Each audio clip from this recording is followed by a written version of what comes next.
According to the Washington Post report on the 21st, at the Group of Seven (G7) summit held in Hiroshima, Japan, Ukrainian President Zelensky suspected of acknowledging the fall of Bakhmut, and he called on the world's richest industrial countries to continue to support Ukraine.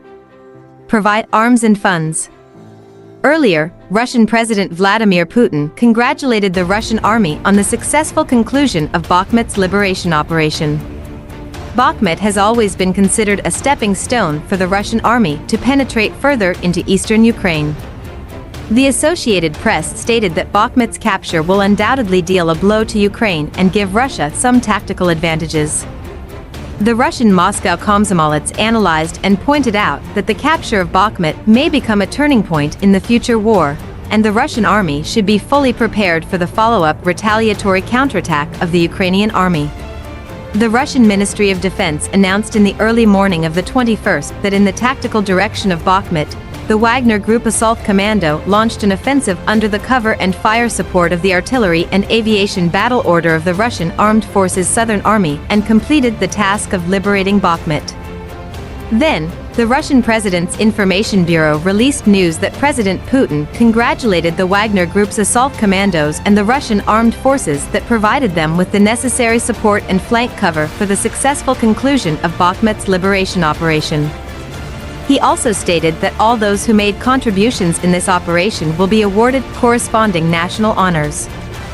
Prior to this, Prigozhin, the founder of the Russian private military group Wagner, posted a video on social media on the 20th, stating that Bakhmut was completely taken down. The Russian army completely controlled the entire city. In the video, Prigozhin, wearing camouflage uniform, stands in front of a group of soldiers holding the Russian flag and the flag of the Wagner Group, surrounded by ruins. Prigozhin said that the Wagner troops will withdraw from Bakhmut on May 25 for rest and training, and control of the city will be handed over to regular Russian troops. Before the 25th, the Wagner troops will conduct a thorough inspection of the city and establish the necessary defense lines. He said that the fighters of Wagner participated in the special military operation voluntarily. He thanked General Surovikin and President Putin for their support and promised, "If our country, our people, and our families need us again, we will return." Prigozhin also teased Zelensky and U.S. President Biden, who were attending the G7 summit. He shouted to Zelensky, "When you see Biden today, please kiss his head and say hello to him for me." However, Sherevatii, a spokesman for the Eastern Ukrainian Army, said at noon on the 21st local time that it was premature to say that the Russian army controlled Bakhmut.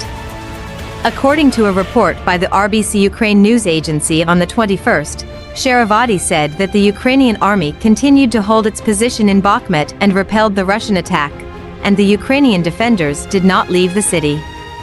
The Russian army is wreaking havoc with massive shelling and airstrikes every day, and Ukrainian troops report that the situation is very difficult. But the Ukrainian army, which has fortifications and several buildings southwest of the city, is still fighting fiercely. Sherevatii said that the Ukrainian army is continuing to put pressure on the Russian flank, not giving it a chance to breathe, and if possible, the Ukrainian army will fight back. But Zelensky suspected that day that Bakhmut had fallen. According to RIA Novosti and other media reports, during the meeting with Biden during the G7 summit, when Zelensky answered the question about whether Bakhmut was still under the control of Ukraine, he said, "I don't think so. We have to understand, we have nothing there." Sadly, it was a tragedy, and today Bakhmut is only in our hearts. We have nothing there. Zelensky's remarks came as Biden announced in Japan an additional $375 million in aid to Ukraine, including more ammunition, artillery, and military vehicles, according to the Associated Press. Reuters said on the 21st that Russia said it had fully occupied Bakhmut, which marked the end of the longest and bloodiest battle in the 15-month conflict between Russia and Ukraine. The week before, Ukrainian forces had made their fastest advances in 6 months on Bakhmut's northern and southern flanks. Whether or not Ukrainian troops have left Bakhmut, they are slowly retreating. Moscow has long stressed that taking Bakhmut would be a stepping stone to further penetration into Ukraine's eastern Donbas region. According to a report by the Russian News.ru news network on the 21st, Russian military expert Matveychuk believes that winning Bakhmut is an important node victory. The Russian army has opened a route to the northwest to Kramatorsk and Slavyansk, the core positions of the Ukrainian side in the Donetsk region. The Ukrainian army has been operating in these two industrial cities for a long time. On the 21st, Russian media reported that the liberation of Bakhmut coincided with the first anniversary of the Russian army's complete control of Mariupol, another important town in the Donetsk region.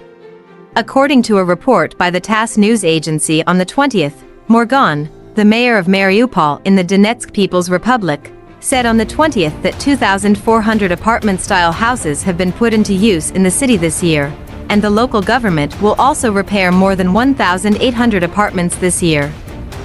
Facilities are being rebuilt. Morgan previously said that the city is currently repairing 1,700 public and civil facilities, and there are about 30 schools and kindergartens in the city. A total of 16 subjects of the Russian Federation, more than 40 contracting agencies and more than 20,000 construction workers participated in the reconstruction of the city. According to the Russian Izvestia report on the 20th, on the evening of the 19th, almost all parts of Ukraine issued air raid warnings. The Russian Ministry of Defense stated that the Russian army once again carried out high-precision strikes on the deployment sites and training centers of the Ukrainian army, ammunition depots, and foreign-made weapons and equipment. Some newly formed Ukrainian brigades suffered heavy losses. At the same time, the spread of the aftermath of the war has raised more concerns. Last weekend, a large ammunition depot in the Khmelnytsky Oblast in western Ukraine was destroyed by Russia.